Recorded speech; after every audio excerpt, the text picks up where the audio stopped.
Welcome back to Power and Politics. The Royal Canadian Navy announced today it's retiring 4 of its veteran warships.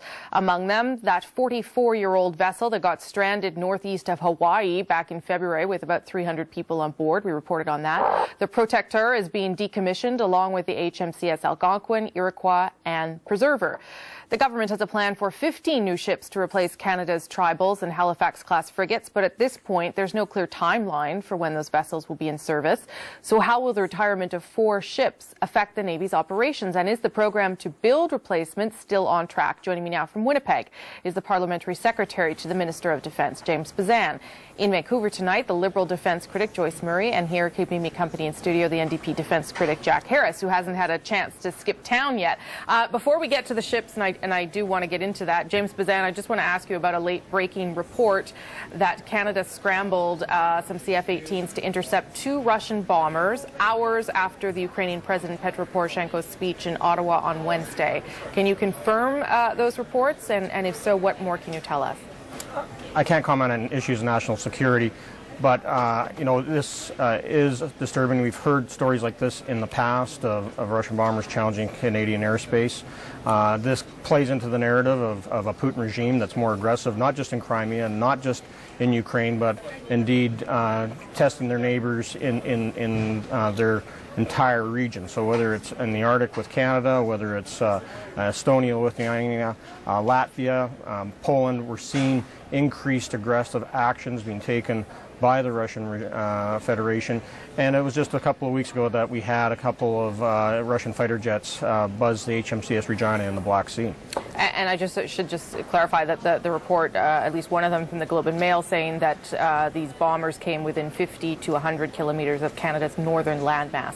Perhaps, on the same day that Mr. Poroshenko was speaking, perhaps more than just a coincidence.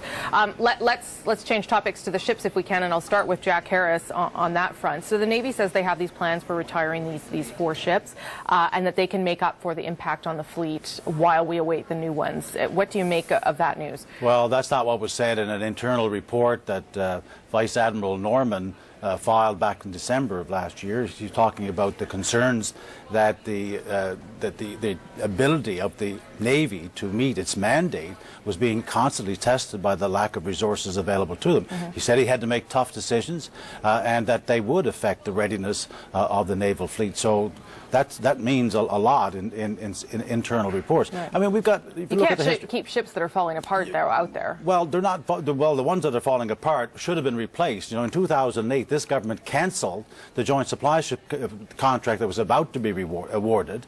Those ships will be in the water now, replacing those the ones that are now. One is parked. They're going to be held along. I think the word was going to remain alongside and prepared for payoff. That's the Preserver. That means it's going to be parked, not going to be used. So those two, we've got them now waiting till 2019 to replace them. They could have been in the water if the government didn't do that. We've got the 12 Tribal class, the Kingston class patrol ships taken out of service 2 years ago. We've got delays in the maritime helicopters. All of this is delays and mismanagement by this government in making sure that the Navy is well supplied. Okay, Joyce Murray, your concerns on the fact that the Navy thinks that they can manage the situation. I guess the question would be, should they have to manage this kind of situation? Well, this is the outcome, really, of a government that has been incompetent when it comes to procurement writ large. They're having to steal parts out of museums, which would be funny if it weren't so sad. So what Canadians want, really, is that there is the training and the equipment available to support the men and women in uniform and being ready to serve in the way they signed up to serve. And we're more and more concerned that these stealth budget cuts where money is frozen, budgets are cut, and money is clawed back, is really impacting the armed forces in a big way at a time where we really need them to be ready for whatever kind of emergency that's coming. Well, that's probably a good point for James Bezan. First of all, is this a failure of procurement? I mean, generally when your car breaks down, you go and get a new car right away, or you at least have one that you've been eyeing. Shouldn't we have ships ready to replace this aging fleet? If under the Liberals, if they actually ever cared about the military, they would have made some investments to it while they were there, which they never did. We saw spending under the Liberals fall from 1.5% of GDP down to 0.9% of GDP. We've brought it back up to 1.3%, and it's increasing this year again by 4%. So we are making those necessary investments. A $36.6 billion investment in new Navy vessels. And the Royal Canadian Navy is excited about the new modernization of the Navy. That's the biggest modernization taking place in peacetime. We haven't seen these investments since at this level. But that doesn't answer the question about the fact that you're retiring 4 ships and there aren't 4 to replace them right away. So we had these ships are all going to be retiring over the next couple of years anyway, and some of them are only 3 or 4 months away from their scheduled retirement date. There was 2 unfortunate accidents that involved both the Predator and the Algonquin, and so we do have to deal with those issues. Because they're at the end of their life cycle, it doesn't make good sense to take taxpayers' money to try to refurbish those ships. And we've also seen some stresses and corrosion on the other ship that was scheduled to be parked as well, our other destroyers. So, yeah, they are going to be decommissioned over the next few months. The sailors on those ships are being reassigned, and they'll be both going into project management to ensure that we stay on our time track to replace vessels and move forward with our national shipbuilding program of $36.6 billion. And we also know that they'll be going on to the new Halifax class frigates that are completely remodeled and got all the new technology and are coming out of refit.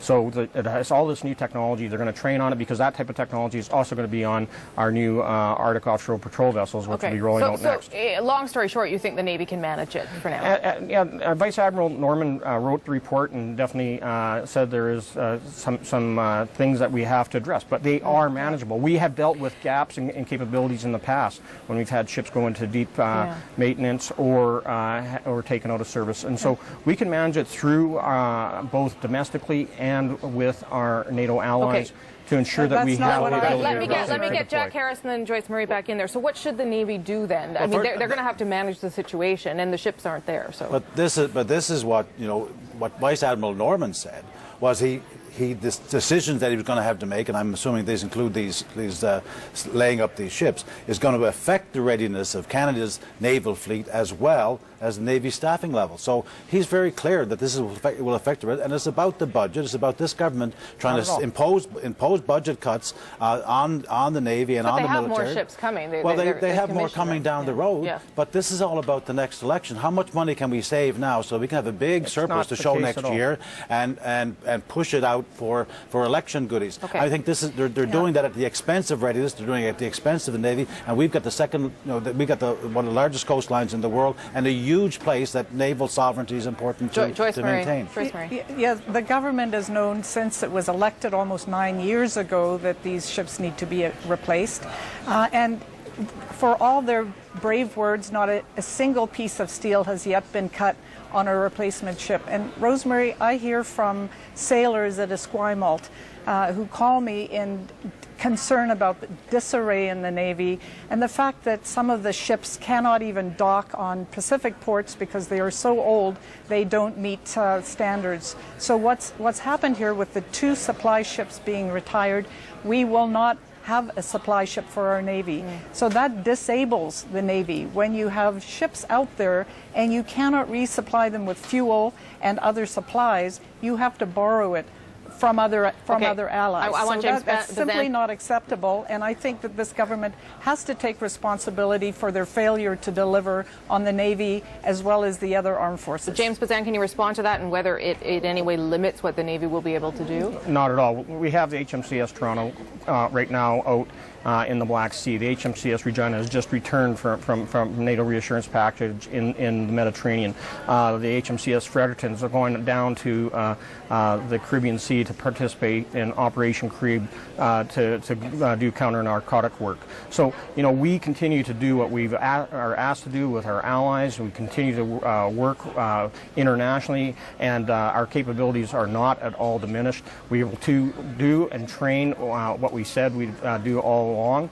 And I know that the Navy's excited because we have made huge investments already. We're replacing the Sea Kings. The Liberals cancel a helicopter contract. Okay. Well, guess what? The new Cyclones that are replacing Sea Kings are going to be in service in a matter of months. Okay, I want to shelve the ships for a moment and just do a quick go-around on ISIS, because at the top of the show we heard John Baird at the United Nations, where he was talking to the Security Council about ISIS and how Canada should manage that situation. I want to show you a little bit of what he said, and then get your perspective on where things go from here in a particular week where there's going to be a week going forward where we're going to talk a lot about it. Take a listen.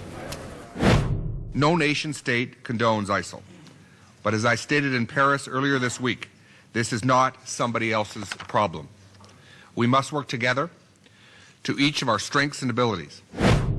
So Stephen Harper, of course, at the UN next week. We would imagine that he will speak about that, as will so many other world leaders, at a time when the U.S. Congress has just approved a plan to arm moderate Syrian rebels to help the fight. The French have promised to go in, and they have now launched airstrikes against ISIS. James Bezan, are we expecting a bigger ask next week from allies to somehow contribute in a more active way against the fight against ISIS? Well, that's, again, a hypothetical, and I don't think we're there. What we've done and what we said is that we're going to deploy right now 69 members of the Canadian Special Operations Forces. We're in the process of having those individuals deployed to northern Iraq to work with the Kurdistan regional government, along with the Iraqi government. So security forces there need to be reinforced. They're going to get the advice and training and intelligence that our Canadian Special Operations Forces bring to the table. Will we consider more if that request comes next week? Well, we said this is a 30-day deployment. We will reconsider our activity at that point in time, whether we expand it, whether we withdraw, or we continue on down the same path. And we'll have that in collaboration and discussions in Parliament with our colleagues from all parties. Okay, Jack Harris, do you expect that we will see more movement on this kind of front next week? Well, what we have right now is no certainty about what the government of Canada, what Canadians are expected to. It's very clear, Jack. What Canadians are expected to support. We see a slippery slope, and we don't see any clarity. We didn't see either the leader of the government or the leader of the third party, Mr. Trudeau, participate in this debate the other night. Mr. Mulcair was very strong that we need a debate in Parliament and a vote. But you have numbers this. now. You have a deadline for the 30 days. What more do you need right now? We don't have a deadline for the 30 days. We were told, well, we'll tell you when the 30 days is up, and we'll keep the Parliament informed, and that's all the Liberals seem to want. We want a defined mission. We want to know what it is they expect Canada to get into. We don't want to see us go, as we did in Afghanistan, start little small, and all of a sudden we're into a major war with people's lives at risk. Okay, Joyce Murray, you can wrap things up. Well, ISIS is a horrific group with inhumane activities going on in that region of the world, and so the Liberals support the Canada being part of a coalition that is helping to undermine ISIS's strength and growth.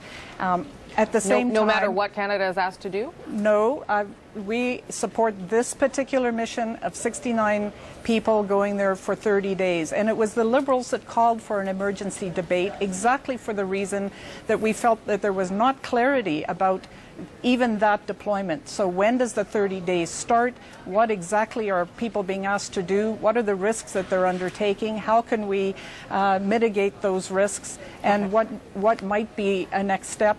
That's what we wanted to hear in the debate, and we didn't hear enough clarity. We need this government to make sure and include Parliament if there is any change to the current 30-day deployment. We need to be consulted and included. Okay, I'm going to wrap things up there. I'm sure we'll talk about this more next week as the Prime Minister heads to the UN. Thank you all. Have a good weekend in your ridings. James Bezan, Jack Harris, and Joyce Murray. Thanks.